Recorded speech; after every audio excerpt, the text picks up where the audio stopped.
네, 여러분 안녕하세요. 저는 오늘 여러분과 함께 세종대왕에 대해서 알아볼 김시우 선생님입니다. 반갑습니다. 자, 여러분 세종대왕 다들 한 번쯤은 들어보셨을 거라고 생각이 들어요. 자, 세종대왕 하면 떠오르는 거 이미 제목으로 선생님이 이미 말씀해 놨는데 바로 한글을 만드셨죠. 한글. 자, 그래서 우리가 오늘은 한글을 만드신 세종대왕이 과연 어떤 분이시고 그리고 한글은 또 왜 만들으셨는지를 한번 같이 살펴보도록 하겠습니다. 자, 그러면 오늘의 학습 주제 한번 같이 살펴보도록 할게요. 첫 번째, 자, 세종대왕이 한 발전에 대해서 알아본다. 자, 여기서 말하는 발전은 우리가 선생님이 좀 이따 좀 더 보충 설명을 드리겠지만 이 발전은 쉽게 말하면 원래 있던 것을 쉽게 말하면 우리 업그레이드 들어봤지, 그치? 한 단계 더 높인다라는 뜻을 가지고 있어요. 그럼 세종대왕이 어떤 발전을 했는지를 한번 같이 알아볼 거고, 자, 훈민정음이 만들어진 배경과 훈민정음이 왜 위대했는지를 우리가 한번 알아볼 겁니다. 근데 훈민정음이 뭐예요? 우리가 오늘날 쓰는 한글이라고 보시면 될 것 같아요. 그래서 이 훈민정음이 왜 만들어졌고 그리고 훈민정음이 왜 위대한지까지 우리가 한번 살펴보도록 하겠습니다. 자, 그러면 첫 번째 발전이란 무엇일까? 발전. 자, 예를 들어 우리가 발명하고 발전이란 것을 헷갈리면 안 돼. 우리 오늘 그거는 꼭 가져가자. 자, 일단 첫 번째 발명은 뭐냐면 예를 들어서 선생님이 뭔가 글을 쓰고 싶은데 우리가 옛날에는 연필 이런 게 있었을까? 없지, 그치? 그래서 선생님이 글을 쓰고 싶은데 연필을 만들어야겠다라고 해가지고 없는 연필을 새롭게 만들어. 그러면은 이게 발명이란 거야. 쉽게 말하면 없던 것을 새롭게 만드는 것을 우리는 발명이라고 하고요. 우리가 오늘 좀 집중해서 볼 발전은 뭐냐면 이 연필이 원래는 있어, 그치? 근데 연필에 선생님은 비행하는 기능을 추가하고 싶어. 예를 들어서 그래서 여기에 비행 슈트를 달았어. 그러면 얘들아 이 연필이 어떻게 된 거야? 업그레이드 된 거. 쉽게 말하면 한 단계 높아진 거지, 그치? 그래서 발전은 더 낮고 좋은 상태나 더 높은 단계로 나아간다라는 뜻을 가지고 있어요. 그래서 발명과 발전의 차이 너네가 꼭 알아줬으면 좋겠어요. 자, 그러면 본격적으로 한번 세종대왕은 누구일지 한번 얘기를 해볼게. 자, 얘들아 여기 있는 만원 지폐 보이지, 그치? 자, 이 만원 지폐 속에 어떤 할아버지가 한번 들어가시네, 그치? 자, 얘들아 이 분이 누굴까? 뭐 너네가 당연히 눈치챘겠지만 오늘 우리가 배울 세종대왕이야. 세종대왕. 자, 얘들아 세종대왕 엄청나신 분입니다.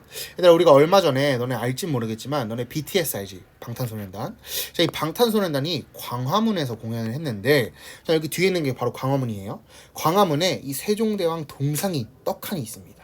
굉장히 큰 크기로 있어요. 한 번쯤은 가보셨을 수도 있는데 우리나라의 중심, 여기 뒤에 있는 게 바로 경복궁인데 이 중심, 역사의 중심에 동상이 있을 정도로 굉장히 위대한 분이다라는 것을 우리는 알 수 있다는 거지, 그치? 그래서 우리가 오늘은 본격적으로 세종대왕이 누구신지를 알아가 보도록 하겠습니다. 자, 그럼 본격적으로 세종대왕은 누구일까요? 첫 번째, 조선의 네 번째 왕이다. 너네 해봐. 너네 이런 거 들어봤니? 태정대세. 태정대세. 여기 가면은 네 번째 세에 해당하는 세종이 바로 조선의 네 번째 왕이란 거고. 자, 아까 우리 발전 배웠지, 그치? 더 나은 단계로 업그레이드하다 과학기술을 발전시켰고요. 그리고 세 번째 가장 중요한 거 훈민정음을 창제시켰다는 겁니다. 쉽게 말하면 전에 없던 것을 만들었다. 우리가 아까 말하면 발명하고 똑같은 거야. 얘들아 창제는 다시 한번 전에 없던 것을 만들었다. 훈민정음 한글을 만들었다 라는 게 바로 오늘 우리가 배울 세종대왕의 업적이라는 거 아시면 될 것 같아요. 자, 그러면 본격적으로 세종대왕이 무엇을 했는지를 우리가 한번 보도록 할게. 첫 번째, 과학을 발전시켰다. 얘들아 옛날에는 우리가 지금이야 핸드폰 꺼내서 보면은 뭐가 있어? 여기 시계가 있지, 그치? 그리고 선생님 지금 손목에 차져 있는 거 시계잖아, 그치? 자, 얘들아 우리가 지금 1초면은 몇 시인지를 알 수 있어.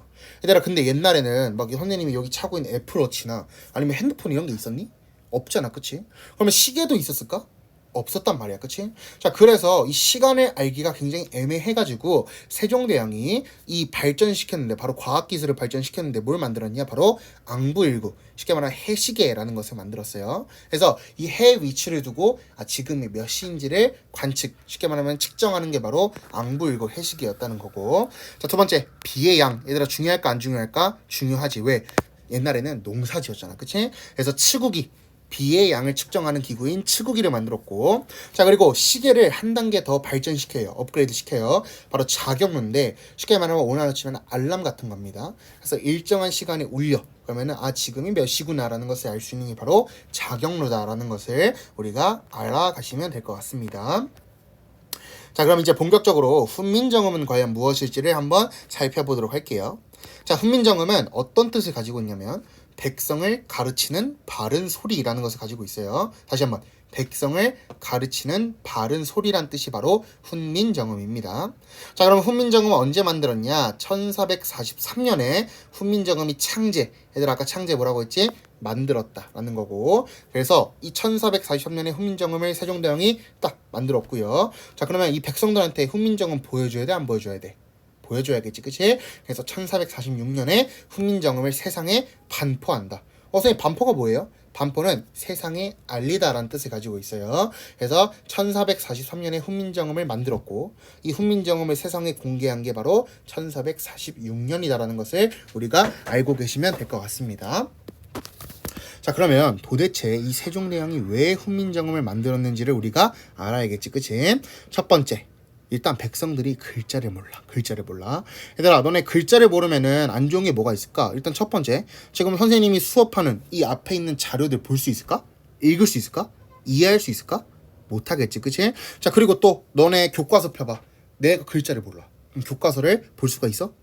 못 보겠잖아, 그치? 자 그래서 이 글자를 모른다는 것은 굉장히 불편한데, 옛날의 백성들은 글자라는 것을 배울 기회조차 없었고, 그리고 글자라는 것을 접할, 쉽게 말하면 글자를 볼 기회가 없었어. 왜? 농사 지어야 되니까, 그치? 그래서 이 글자를 첫 번째 몰랐고, 그리고 배울 시간도 없었다. 그리고 가장 중요한 것은 이 글자를 내가 어떻게든 배우려고 하는데 왜? 너무 어려워. 왜? 중국의 한자를 배워야 하니까 너무 어렵기 때문에 백성들이 이 글자를 모르는 상태가 있었어요. 자 그리고 두 번째로는 양반은 글자를 알았어. 쉽게 말하면 이게 왜 안 좋냐면, 얘들아 너네, 자 이 양반들이, 이 백성들이 글자를 모르니까 약간 쉽게 말하면 장난을 쳐. 어떤 장난을 치냐면, 예를 들어서 야 너네 이거 너네한테 좋은 거야 라고 이렇게 막 보여줘. 그럼 백성들이 이 글자를 읽을 수 있을까? 못 읽잖아, 그치? 이거를 이용해가지고 쉽게 말하면 막 예를 들어서 농사 하루에 12시간 짓기 이런 식으로 백성들한테 불리하게 어떤 계약을 맺거나 했다는 것까지 알아가시면 될 것 같아요. 자 그럼 이제 본격적으로 다시 한번 훈민정음을 왜 세종대왕이 만들어지는지를 본인 직접 쓰신 거야. 한번 읽어볼게. 자 나라의 말이 중국과 달라 문자와 서로 통하지 아니하니 이런 까닭으로 어리석은 백성이 이르고자 할 바가 있어도 마침내 제 뜻을 능히 펴지 못할 사람이 많으니라. 자 쉽게 얘기하면, 너네가 이해하기 쉽도록 쉽게 얘기하면, 자 이 우리나라에 직접 쓰는 거 말하고 이 중국의 한자하고 굉장히 다르다라는 거지, 그치? 그래서 이 문자가 통하질 않아. 어려워, 그치? 그래서 이러한 까닭 이유로 백성들이 글을 읽을 수도 없고 배울 수도 없고 하니까 내가 굉장히 불쌍하다는 거야, 그치? 자 그래서 이 백성들이 아무리 글자를 배우고 싶어도 배울 방법이 없다는 거지, 그치? 자 그래서 내가 이를 위하여 가엾이 여겨 새로 28글자를 만드노니 사람마다 하여금 쉽게 익혀 쓰는데 편하게 하고자 할 따름이니라. 쉽게 말하면 이 백성들이 이 글을 못 읽고 쓰는 게 굉장히 내가 불쌍해, 그치? 그래가지고 새롭게 28글자를 만들어서 너네가 쓰도록 했다라는 것을 담겨져 있다는 겁니다. 자 그러면 이 훈민정음은 세종대왕이 어떤 생각을 가지고 만들었을지를 우리가 한번 살펴볼게요. 첫 번째, 애민정신입니다. 애민정신. 자 애민정신은 쉽게 말하면 사랑애, 백성민, 사랑해가 아닙니다 여러분. 사랑해요 여러분, 너무 좋아요. 사랑하지만 사랑애, 그리고 백성민자를 써가지고 백성을 사랑하는 마음에서 이 훈민정음을 만들었다. 너네 생각해봐. 이 글을 만드는데 굉장히 오랜 시간이 걸려, 그치? 근데 이거 백성을 사랑하지 않으면 할 수 있을까? 못하겠잖아, 그치? 그래서 애민정신. 자 두 번째, 자주정신입니다. 자 얘들아 너네 자주는 한 번도 안 들어봤을 건데, 쉽게 말하면 이 중국의 글자는 우리 글자야?